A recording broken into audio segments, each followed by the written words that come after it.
Chapitre 6. Le lendemain, Chloé commence à 9 heures. Elle se range devant la salle d'histoire-géographie. Elle n'a pas très bien dormi. Elle a rêvé qu'elle était prisonnière d'une pièce étrange remplie d'objets en forme de chiffres et des lettres étaient inscrites en rouge sang sur les murs. Pour sortir, elle devait décoder des messages, mais tout s'entremêlait. Elle ne parvenait pas à saisir le sens des énigmes. Plus le temps passait, plus la pièce rétrécissait. L'angoisse la suffoquait. Elle s'était réveillée d'un bond trempé de sueur, le cœur battant. Elle n'avait pas voulu se rendormir, luttant contre le sommeil. « Tu as une sale tête, lui dit Zemzem à la porte du collège. « Ouais, et j'en ai pour la journée, grommelle la jeune fille en cachant un bâillement. Ça va être mortel. Garde tes forces pour ce soir, lui lance son ami avec un grand sourire en coin.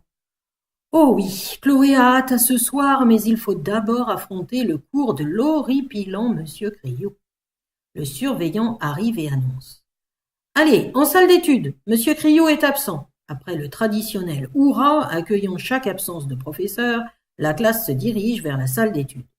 Chloé sort ses affaires et constate qu'elle a oublié sa trousse dans son casier. Elle demande au surveillant l'autorisation d'aller la chercher.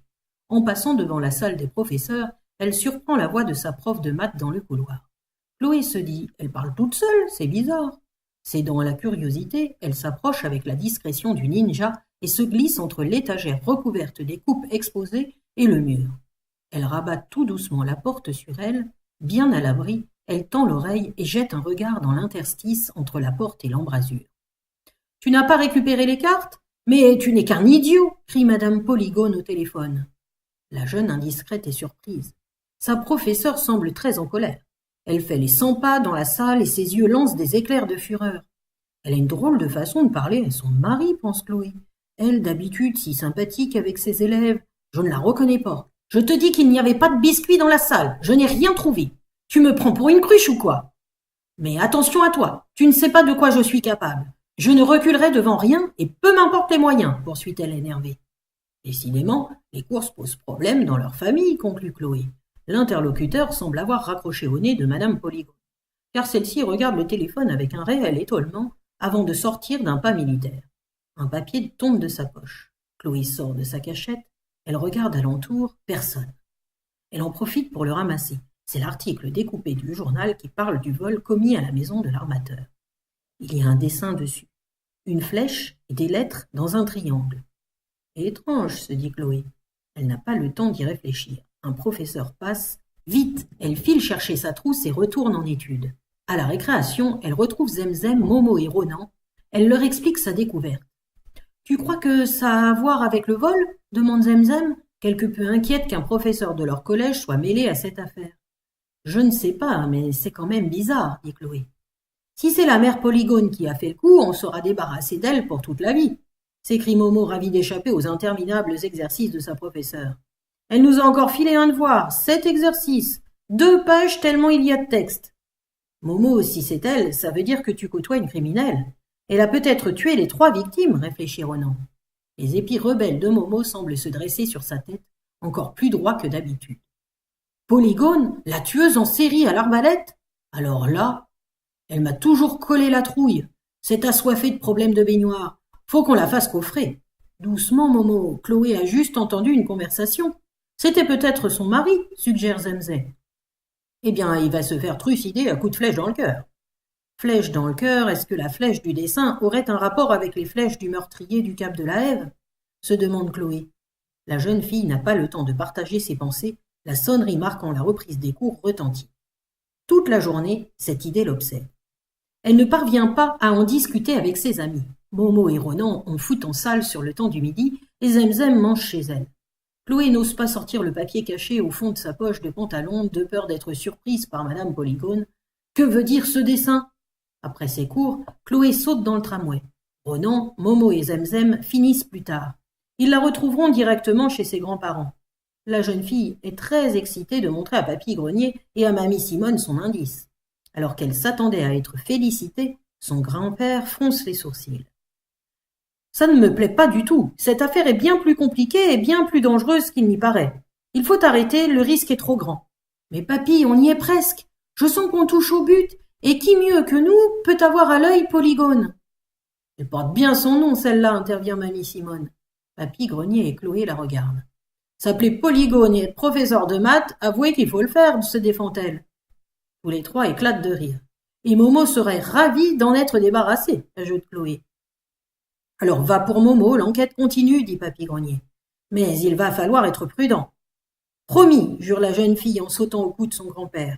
En attendant ses amis, Chloé s'installe dans le vieux canapé avec le journal intime de Louise Fouache. Avec lenteur et minutie, elle le parcourt des yeux. Discrètement, Mamie Simone entraîne Papy Grenier dans la cuisine. « Raymond, je te connais depuis bien trop longtemps. Qu'est-ce qu'il y a? Tu es si soucieux. Tu as beau sourire, tu as cette ride qui creuse ton front quand tu es tracassé. » L'ancien agent secret soupire. Le dessin sur le morceau de journal qu'a trouvé Chloé est le même que sur la lettre retrouvée sur les 3 cadavres. Personne n'en a parlé. Ça n'a pas fuité dans la presse. Tu crois que la Polygone est impliquée? J'en suis persuadée. Et mon instinct me dit qu'elle y joue un rôle très important. Les enfants sont en première ligne. Si elle découvre qu'ils enquêtent, elle peut prendre peur et qui sait. Mais ce sont des enfants. Elle croira qu'ils font ça pour passer le temps et qu'ils sont inoffensifs, proteste Mamie Simone. J'aimerais le penser. Pourquoi as-tu alors encouragé Chloé à continuer? Il fallait lui dire d'arrêter. Je vais lui expliquer, moi. Mais Papy Grenier la retient par le bras. Il fait non de la tête. Ce sera pire. Tu connais Chloé et ses amis. Ils continueront avec ou sans nous. Et sans nous, ce sera pire. Au moins, on peut leur éviter de se mettre en danger inutilement et empêcher une plus grosse catastrophe. Ils ne craignent rien au collège. Tu as raison. Dans quelle histoire avons-nous mis les pieds? Dit Mamie Simone effarée. Tout ira bien, ma Sissi, la réconforte Papy Grenier en la berçant dans ses bras. Oh là, les amoureux, s'écrie Chloé en entrant dans la cuisine. Voilà le reste de l'équipe. C'est une joyeuse cacophonie qui envahit la salle à manger de l'appartement. Chacun veut donner son idée, émettre une hypothèse, exprimer son avis. Mamie Simone réussit à mettre un peu d'ordre grâce à son gâteau aux pommes savamment enveloppé de crème fouettée. Pendant que les bouches se remplissent avec délices, Papy Grenier résume tous les indices récoltés. La lettre trouvée sur les corps présentant le même dessin que sur l'article de journal ramassé par Chloé le matin, les 3 cartes portant des noms liés aux familles du bocage de Bléville et Fouache, le journal intime. Les échanges reprennent de bon train autour de la mystérieuse Polygone. Papy Grenier et Mamie Simone tentent d'apaiser les craintes des enfants.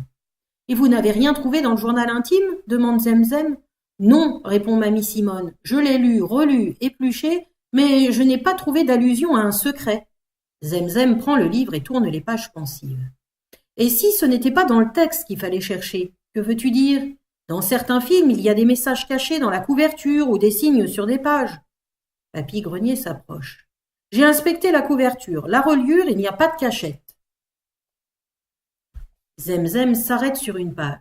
Elle passe doucement son doigt sur le bord jauni. « Attendez !» Elle recommence. « Je sens quelque chose, comme si on avait piqué le papier. » Papy Grenier passe son doigt à son tour.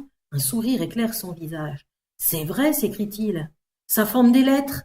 S, P, T, D, comme sur le papier de Polygone. » Le livre passe de main en main. La petite troupe est toute excitée par sa trouvaille. Momo, qui n'est pas très fort en dictée, regarde la page. C'est drôlement mal écrit. Louise Fouache aurait eu un 0 pointé en dictée. Les majuscules sont placées n'importe comment. Mais bien sûr, comment ai-je fait pour ne pas m'en apercevoir, s'exclame Papy Grenier. En se frappant le front, décidément, je me ramollis de la caboche. Personne ne comprend ce que Papy est en train de marmonner dans ses moustaches. Les majuscules sont des indices, notons-les. T, E, O, R, S, R. Ça ne veut rien dire, constate Momo. Et si on les met dans un autre ordre? Tréro, raté, j'essaie. Austré, tente Ronan. Toujours pas, à moi. Si je dis Tozer, annonce Zemzem, ça ne veut rien dire non plus. Ils se prennent au jeu et essaient plusieurs possibilités. Sétor, rosté, restor. Je l'ai, le mot est trésor, s'écrie Momo triomphant. Bravo Momo, le félicite Papy Grenier. Trésor, est-ce que cela veut dire que quelqu'un a caché un trésor et qu'un autre veut le voler, suggère Chloé. Et il est prêt à tuer pour cela, ajoute Papy Grenier. Ce doit être un gros trésor. Que voudraient dire les lettres SPTD, demande Zemzem. Il va falloir rendre une petite visite à l'hôtel du bocage. Qu'en pensez-vous, les enfants, dit Papy Grenier. D'habitude, Momo n'aime pas trop les musées qu'il trouve ennuyeux. Mais là, il a très envie d'y aller. Il imagine un tonneau rempli d'or et de rubis. Il s'achèterait un super vélo, la grosse grue bleue géante en Lego technique, un ordinateur gaming, la console Switch avec tous les jeux qui existent. des tonnes de Nutella et de bonbons, son ventre en gargouille d'avance. Chloé, elle, rêve déjà d'un immense lit baldaquin. Zemzem privatiserait le Parc des Princes pour ses amis et elle, et organiserait un match contre le PSG. Mbappé, Cavani et Neymar n'ont qu'à bien se tenir. Mamie Simone pense à la nouvelle machine à tricoter qu'elle aurait et les milliers d'écharpes qu'elle ferait en une journée. Ronan s'achèterait un vrai bateau et pas un bateau téléguidé. Papy Grenier rêve aux gadgets ultramodernes qu'il pourrait inventer. Personne n'oublie le brave Rocky, qui se régalerait d'un os plus énorme que celui d'un T-Rex. Après de longues minutes, l'équipe reprend ses esprits.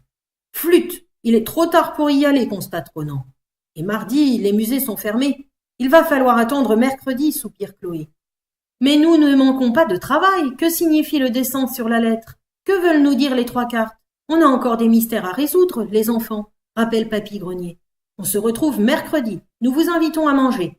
Momo est ravi. Il raffole de la cuisine de Mamie Simone. Et elle lui donne toujours les restes pour Rocky. Le jeune garçon repart chez lui en rêvant de trésors, d'énigmes à déchiffrer et de croustillants au camembert fondant sur de bonnes tranches de pain grillé.